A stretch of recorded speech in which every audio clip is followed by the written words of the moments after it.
اهلا بيكم في الفيديو الاول من شابتر 2. النهارده هنتكلم مع بعض عن التستنج in the context of software development life cycle.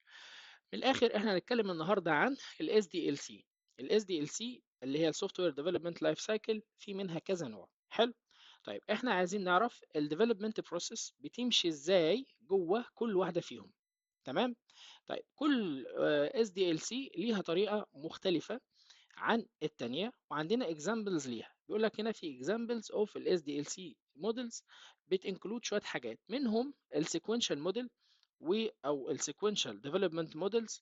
تمام، هي sequential development models زي إيه؟ زي ال waterfall model وزي ال V model. ومنها كمان ال iterative development models زي ال spiral model وال prototyping model. وكمان منها نوع تاني حاجة اسمها الانكريمنتال ديفلوبمنت موديلز زي الانفايد بروسيس. حلو، ده مثال عليه. تعال ناخد كل واحدة فيهم على حدة عشان نفهم ايه الفرق ما بينهم. أول مثال عندنا قال لك عندنا حاجة اسمها السيكونشال ديفلوبمنت موديل. يعني ايه سيكونشال؟ يعني تتبعي ورا بعض، حاجة بتخلص بتيجي الحاجة اللي بعدها. من يعني من أشهر الأمثلة على الحاجات دي، على النوع ده أو على الموديل ده، هو الووتر فول موديل والفي موديل. تعال نفهم الاول يعني ايه ووتر فول موديل او ايه هو الووتر فول موديل. لو جينا كتبنا هنا ووتر فول، تمام، ووتر فول موديل، ونشوفه كده. ووتر فول موديل نشوف امثله عليه. هو اصلا ووتر فول معناها ايه؟ ووتر فول معناها شلال، يعني الحاجه كده بتنزل تتبعيه ورا بعضها. طبعا مش جايب لنا هنا صوره الشلال ولا حاجه، بس هو جايب لنا هنا مثال او امثله هي عن الووتر فول. هو كان جايب صوره الشلال في الجنب كده. المهم يعني، لو جينا خدنا مثال زي كده مثلا، فانت هتلاقي هنا اول حاجه بنجمع الريكويرمنتس، بعد كده بنعمل اناليسيس، بعد كده بنعمل ديزاين، بعد كده بتمشي في البروسيس واحدة ورا التانية. دي بتخلص بعدين دي تيجي، دي بتخلص بعدين دي تيجي، وهكذا.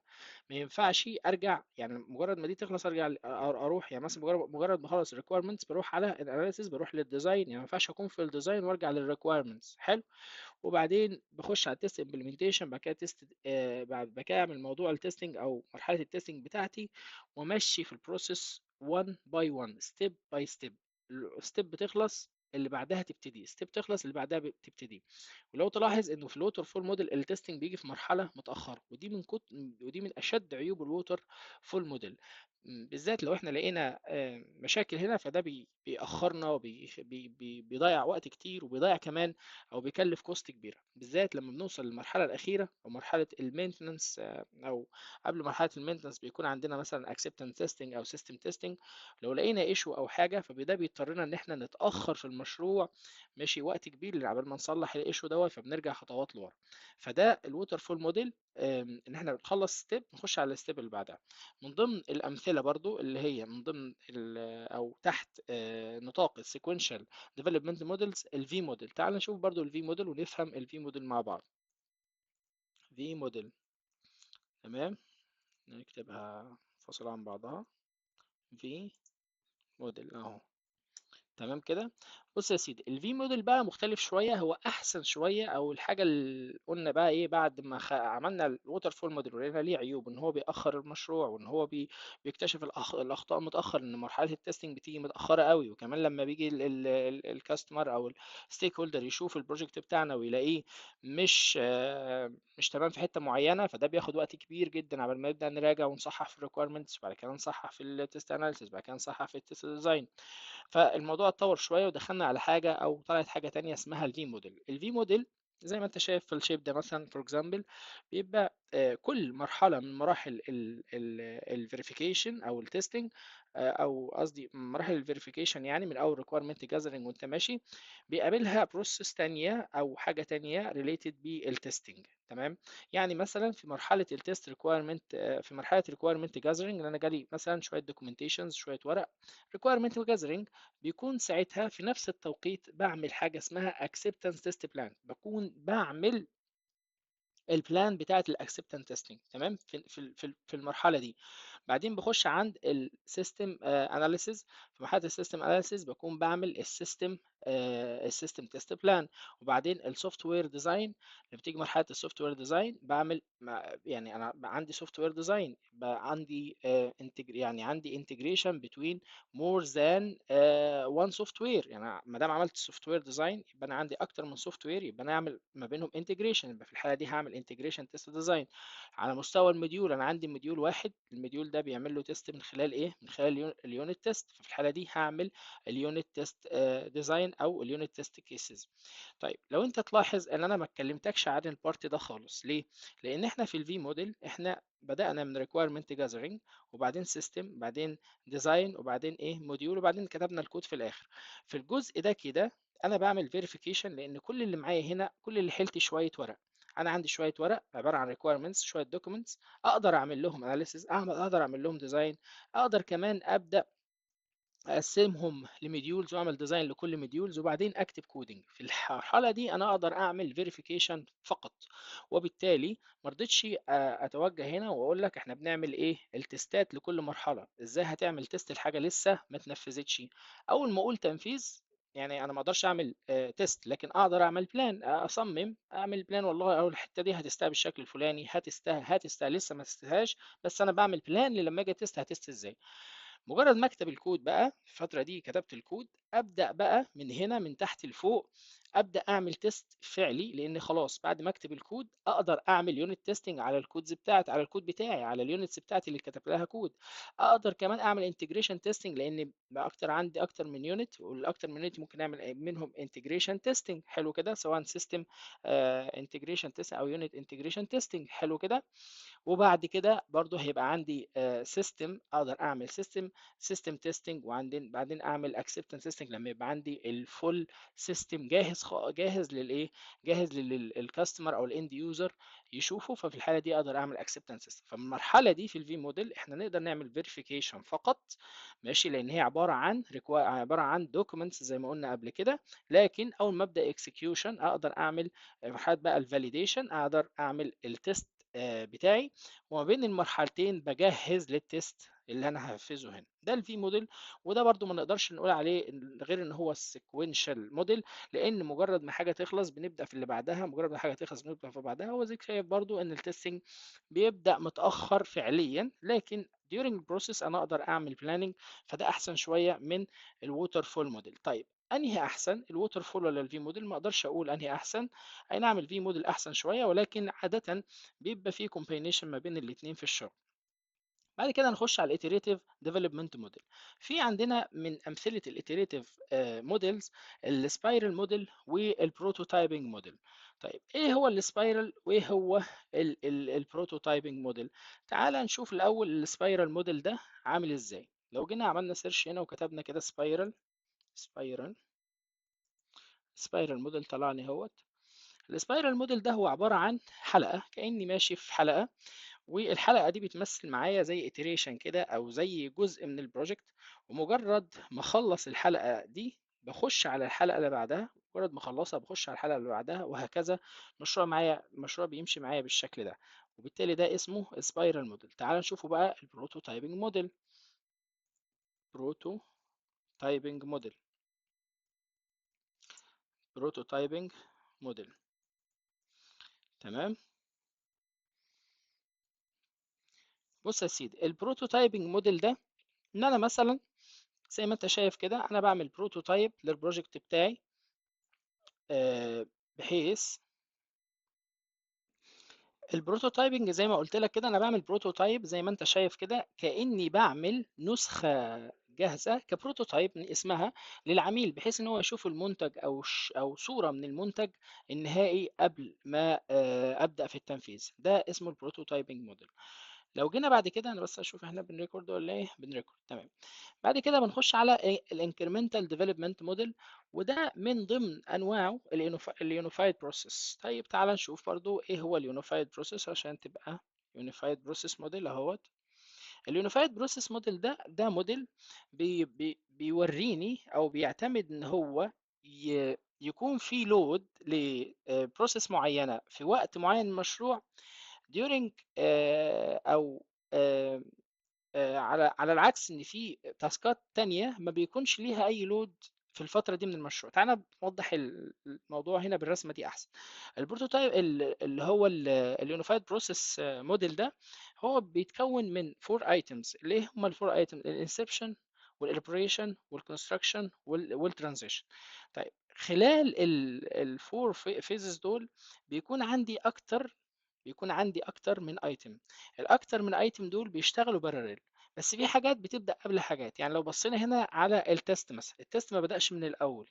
بس لو بصينا على الانفايرمنت هي اول حاجه بظبطها وبسطبها وبشتغل عليها وبجهزها، فهتلاقيها بادئه من الاول. وفي حاجات بتلاقيها في الاخر بيبقى اللود بتاعها اقل. يعني مثلا هنا البيزنس موديلنج، فتلاقي البيزنس موديلنج هنا في الاخر ما عادش ليه تاثير وما عادش ليه لود عالي في الشغل بتاعنا during process. حلو.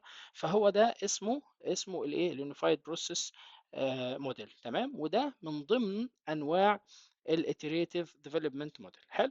طيب هيجي دلوقتي معاك وهيوضح بس كمان شويه كده ايه الفرق ما بين الاتريتيف والانكريمنتال ديفلوبمنت موديل، ودي هتوضح لك فكره الاتريتيف اكتر واكتر. تمام. طيب بعد كده نرجع للموديل اللي بعد كده، حاجه اسمها الايه، الانكريمنتال ديفلوبمنت موديل. الانكريمنتال ديفلوبمنت موديل ده من نوعه حاجه اسمها اليونيفايد بروسيس.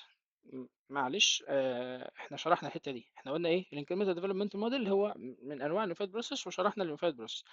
الاتريتيف بقى قلت لك في حاجه اسمها السبايرال موديل والبروتوتايب موديل. طب ايه الفرق بقى؟ تعال نشوف الفرق ما بين الاتريتيف والانكريمنتال. الاتريتيف ان انا باخد كل جزء على حده اخلصه. طب ما تيجي نشوفه بصوره احسن. ممكن نكتب هنا different between، او نكتب ايه، ممكن نكتب iterative and اهو iterative and incremental development. ماشي تمام. بص يا سيدي، تعال نشوفوا هنا الفرق. كان في صورة هنا حلوة قوي بتاعت ساندوتش برجر كده توضح لك اهي. بص كده، لو انت خدت بالك هنا هو شغال incremental وهنا هو شغال iterative. ايه الفرق ما بينهم؟ الانكريمنتال هو والله بياخد كل حتة من البروجكت يخلصها 100%، وبعد كده ينتقل للحتة اللي بعدها. يعني هنا هو جاب حتة العيش دي وحط فيها البرجراية، والاتنين تمام التمام، العيش معمول كويس جدا، البرجراية معمولة كويس جدا، خلصت 100%، يقوم داخل على الحتة اللي بعدها حط الجبنة مظبوطة 100%، وهكذا انت ماشي لحد ما يوصل في الآخر لبرودكت كامل 100% ومنتهي وتمام التمام. هنا في الانكريمنتال بياخد كل حتة على بعضها يخلصها وينتقل للحتة اللي بعدها يخلصها وهكذا. طيب اما بقى في الاتريتيف، لا الاتريتيف مش كده. الاتريتيف هو بيعمل جزء كامل على بعضه. يعني زي ما انت شايف هنا هو طلع سندوتش برجر كامل متكامل، وحدة كاملة على بعضها، وبعد فترة قال لك هطوره، يبقى هطور جزء برضو مشروع او كامل متكامل على بعضه، وبعد فترة وهكذا وهكذا. عارف عامل زي ايه؟ عامل بالظبط لما يكون واحد بيشطب شقة بيته، في واحد يقول لك ايه، انا والله هعمل اول حاجة المباني. تمام بقى بعد المباني هبدأ اشطب. اول حاجة هعمل ايه؟ هدي الشقة كلها طرطشة مثلا، وبعدين هدي الشقة كلها هعمل كهربة الشقة كلها، وبعدين همحر الشقة كلها، وبعدين معرفش ايه. يبقى هو كده شغال ايه؟ شغال انكريمنتال، بيخلص بارت ماشي كامل اللي هو الشقة كلها على بعضها، وبعدين يروح يخلص البارت اللي فوق منه ويخلصه على بعضه، مع نهاية التشطيب هيخلص الشقة كلها كوحدة كاملة متكاملة. لكن اللي بيشطب شقته وشغال اتريتيف، لا هيقول لك ده انا هخش مثلا على اوضه النوم الاساسيه هخلصها محاره وكهرباء ودهاره وفينش نهائي وكل حاجه ونجف وكهرباء وكل حاجه. تمام. ويبقى كده دي هي ايه، الاتريتيف بتاعي ده. الجزء ده خلاص كله كده متكامل على بعضه كوحده كامله متكامله، من غير مش يعني مفيش بارت تاني من الشقه مربوط بيها. تمام. زي ما هو عمل هنا، هو عمل نموذج اولي. يعني ممكن توضح هنا اكتر كمان بصوره الموناليزا دي. لو تاخد بالك هنا بيبني، ماشي، هنا بيبني حتة ورا حتة ورا حتة، لكن هنا بيخلص جزء بشكل صور بصورة كاملة انكريمنتال. بيشتغل الجزء مثلا الحتة دي خلصها بشكل 100%، أو خلص الحتة دي كده بشكل 100%، وبعدين خلص حتة تانية بشكل 100%، وهكذا. يعني أنا عايز أجيبها لك بصورة أوضح، بس أتمنى يعني إن يكون المثالين دول وضحوا. يعني مثلا ممكن هنا مثلا هي بتاعة الساندوتش دي أنا لقيتها أنسى، يعني مثلًا هنا أهو بُص أهو، ده شغال incremental أهو، خلّص الحتة دي الإيدين والدراعات وما أعرفش إيه بشكل 100%، زي أخينا اللي عمل إيه، اللي خلّص أوضة واحدة في الشقة بشكل 100%، كل حاجة فيها، وبعدين راح عمل الجزء اللي فوق ده بشكل 100%، فبقى كوّنت الجزء ده، وبعدين خلّص الصورة كاملة بشكل 100% فكوّنت كده، فالتاني هياخد أوضة، أوضة، أوضة وهكذا لحد ما يخلّص الشقة. انما اخينا التاني اللي بيشطب بقى كل بارت في الشقه، كل لير عمل الشقه كلها طرطشه، بعدين عمل الشقه كلها محاره، بعدين عمل الشقه كلها معرفش فينش نهائي، فوصل معاه للشكل النهائي. ده الفرق ما بين الانكريمنتال والاتريتيف. انهي احسن؟ مفيش حاجه اسمها احسن، قلنا الشغل دايما فيه كومبينيشن ما بين الحاجات. حلو. طيب قال لك بقى during الموديولز دي، during المودلز دي في شويه activities ماشي. within software development process we can also describe الاكتيفيتيز ديت، توصف لنا يعني موضوع السوفت وير ديفلوبمنت لايف سايكل باي ديتيلز اكتر، يعني توضحها لي اكتر. تمام. منها حاجات ليها علاقه بالاجايل براكتسز. طيب تعال نشوف اكزامبلز على الاكتيفيتيز دي. في حاجه اسمها الاكسبتنس تيست دريفن ديفلوبمنت. الاكتيفيتي ده هو القصه فيه ايه؟ هو اختصاره اي تي دي دي، acceptance test and develop driven development. القصه هنا ان انت بدل ما بتكتب الكود الاول، لا انت بتعمل ايه؟ انت بتجهز تيست كيسز الاول وبعد كده بتكتب التست كيسز دي، وبعدين بكتب الكود يكون مناسب للتست كيس، مش العكس. يعني مش بكتب الكود الاول وبعدين اعمل التست كيسز، لا انا بعمل التست كيسز الاول وبعدين اكتب كود مناسب للتست كيسز دي. تعال نخش البارت الثاني، البيهيفير ديفلوبمنت او الاكتيفيتي الثاني. ايه هو البيهيفير دريفن ديفلوبمنت او اختصاره دي بي دي دي؟ في البيهيفير دريفن ديفلوبمنت القصه هنا او الاكتيفيتي ده شائع جدا في الاجايل، اللي انا بكتب السيناريوهات بتاعتي في صوره جيفن وين ذن، وبالتالي ده بيكون سهل عليا ان انا احولها لكودينج. والناس اللي اشتغلت اظن بالجيركن سيلينيوم يعني، واستخدمت كوكمبر سوري، هتلاقيها عندها خلفيه عن الحته دي، بتبقى بالسهل بتحول الحاجه، او بيكون من السهل انك تنافيجيت ما بين الكود وما بين السيناريو اللي انت كاتبه. بعد كده في اكتيفيتي تاني اسمه البي دي دي او الدومين دريفن ديزاين. على فكره ساعات بيبقى في امتحانات كده فور براكتس، وممكن يجي في الامتحان الاساسي والله اعلم يعني، يجيب لك الاختصار، يقول لك الاختصار ده بيمثل ايه، يديك الاختيارات، فانت المفروض تكون حافظ الاختصار، وهي سهله مش صعبه يعني. البي دي دي او الدومين دريفن ديزاين، احنا بنعمل هنا الديزاين according to الدومين نفسه. يعني مثلا اشوف مثلا انا بعمل سيناريو مثلا او ابلكيشن هيخدم مثلا دومين صيدليات، فانا بشوف الدومين بيفكر ازاي، وعلى اساسه اعمل له السوفت وير، وعلى اساسه اعمل له التست كيسز الفاليد معاه. تمام. اكستريم بروجرامنج دي حاجه ريليتد بالاجايل، وما تهمناش قوي كتسترز. تمام. بعد كده ايه الفيتشر دريفن ديفلوبمنت؟ هنا بيكون في فيتشر اساسيه بعتمد عليها، او الفيتشر الاساسيه دي هي اللي انا ببني عليها او بديفلوب عليها بقيه البروجكت. بعد كده عندنا حاجه اسمها الكامبين واللين والسكرام. اللين هي نوع او طيب داخل الاجايل، وبيعتمد على بشكل اساسي على تقليل الاستهلاك. تمام. او تقليل الهدر، سواء بقى الهدر ده ليه علاقه بالوقت، ليه علاقه بالكوست. تمام. وده مستخدم في الصناعات، وبيستخدم في حاجات كتير جدا، مش بس في السوفت وير تيستنج. تمام. من اللين جالنا الكامبين. تمام. بيعتمد يعني الكامبين ده بيعتمد بشكل اساسي على اللين، ومن الكامبين ومن الاثنين دول طلع لنا السكرام، اللي هو بيعتمد ان احنا البروجكت بتاعنا عباره عن نقدر نقول iterations، وكل iteration لما بيخلص بيك الiteration اللي بعد منه، وهكذا. تمام. التست دريفن ديفلوبمنت هو شبه الاكسبتنس تيست دريفن ديفلوبمنت، مفيش اختلاف كبير ما بينهم. دي الاكتيفيتيز اللي بتتم داخل ال SDLC. البارت ده مهم جدا انك تفهمه، اظن ان احنا شرحناه بالتفصيل المهم وبالصور وبالسيرش وكل حاجة. اشوفكم ان شاء الله في البارت اللي جاي على خير.